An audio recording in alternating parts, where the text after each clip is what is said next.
to What's Right with the World with your host, Glenn Ambrose.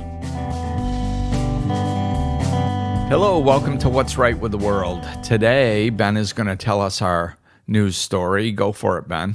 Hey, Glenn. So today we are talking about Tokyo because they are building... I just had this major... All right, we got to pause here. I just had this major flashback of... I was listening to satellite radio and I heard that song Godzilla that I hadn't heard in forever, and it got stuck in my head.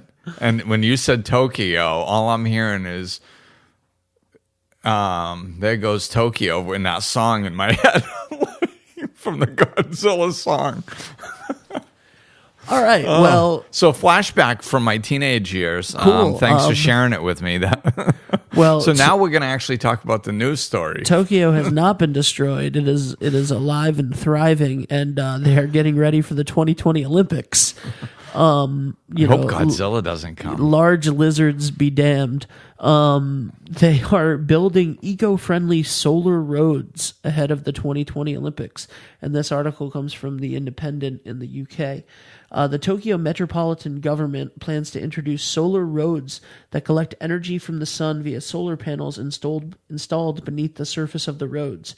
The effort is aimed at promoting Tokyo as an eco-friendly city both domestically and abroad ahead of the 2020 Olympics and Paralympics. The new technologies are expected to be introduced on a trial basis at facilities owned by the Tokyo government and other locations as soon as the next fiscal year. So they already installed one in May in a car park, and it's doing well. So this is something I'm personally excited about. I'm really excited about the idea of solar roads. Yeah, I hadn't even heard of them until you'd brought this up. Oh man, so there was a Kickstarter a few years ago that people really were like, this is a great idea, but the technology isn't there yet. So like maybe this isn't the most trustworthy thing. But the idea is that you can take the things that are pavement currently, roads, parking lots, basketball courts, stuff like that, and you can turn them into solar panels that have a protective covering on them so that when they're sitting out in the sun all day, they're gaining energy, and then you can harness that energy and use it instead of the pavement, which right now is literally everywhere and not doing anybody any good except for being pavement. Right. So, yeah, taking something that's already there and turning it into something useful is phenomenal. That's one of my favorite things. Yeah, so the 7-Eleven, there was a solar panels at a 7-Eleven store in Japan, which, by the way, 7-Eleven in Japan is not the same thing as 7-Eleven here. No, I mean, I guess it is, but it's 7-Elevens are big deals in Japan. Oh, so you can get a ton of food that you like, good food, and that's a story for another time. The solar road system can generate 16,145 kilowatt hours of electricity annually, which covers about 9% of the entire electricity that the store consumes. The goal is set total for having renewable energy that's about 30% of Tokyo's power consumption by 2030, and 12%, compared to a similar target of 12% that they set in 2016. So like they're really hopeful that these solar roads are going to make a big deal. Yeah, that's awesome. And it's, wherever it starts, it's, that's the beauty of something that works is it spreads. So if it works, then I'm sure we'll start seeing them over here. And yeah, I mean, if it works and it's a big deal, I mean, there's no bigger conversation piece than the Summer Olympics. Right. What a great avenue for this to be tried and shown to the world. You're literally on the world stage. Right. Which is awesome. Yeah, that's perfect. I love it. I love that. It's like I see the solar panels all over, on the side of the highway and stuff. And it's like, I'm like, oh, well, good. We're using solar. But I didn't even think that, because I think that that's a good thing, just in general. So I never had any negative aspect to it. But it does take up a lot of room, So, which is kind of cool that we can use the existing structures.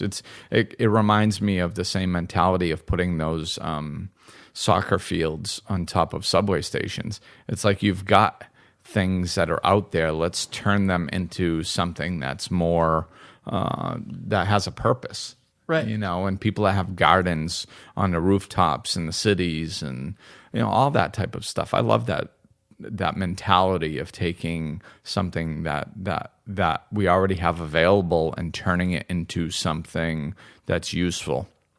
Yeah, for us. Definitely. So it's beautiful stuff, man. I love it's really cool. It's just I think this podcast is really starting to affect me because I think I have a pretty positive outlook most of the time, but there is a lot of negativity out there. And but talking about this stuff all the time, it's like, boy, there's so much interesting, good stuff happening. It's amazing. It's just endless. It's endless. This could be water cooler conversation for everybody around the world constantly, every day, all the time. Instead of negative conversations. It would be so much better than what world leader said something bad about another world leader and then made another guy mad. Yeah, it's just, let's talk about positive stuff instead of negative stuff. That's all. It's still stuff. But when I talk about this, I feel better. When I talk about the negative stuff, I feel worse.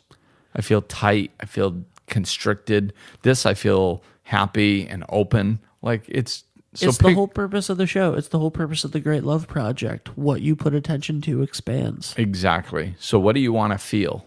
Do you want to feel happy and open and hopeful and joyful? Then talk about this stuff. If you want to feel negative and closed off and constricted and fear-filled and worried, then you talk about the negative stuff. But nobody would make that choice consciously. Nobody wants to feel negative feelings. So it's about, bringing the consciousness to this, understanding you do have a choice and there is plenty good that's happening out there. So let's put more light and conversation and effort onto those things. And, we go, oh, I can't do anything to change the world. Yeah, you can talk about what other people are doing to change the world. That changes the world. So you can do that. Perfect. So thanks for listening, everybody, and go spread the word.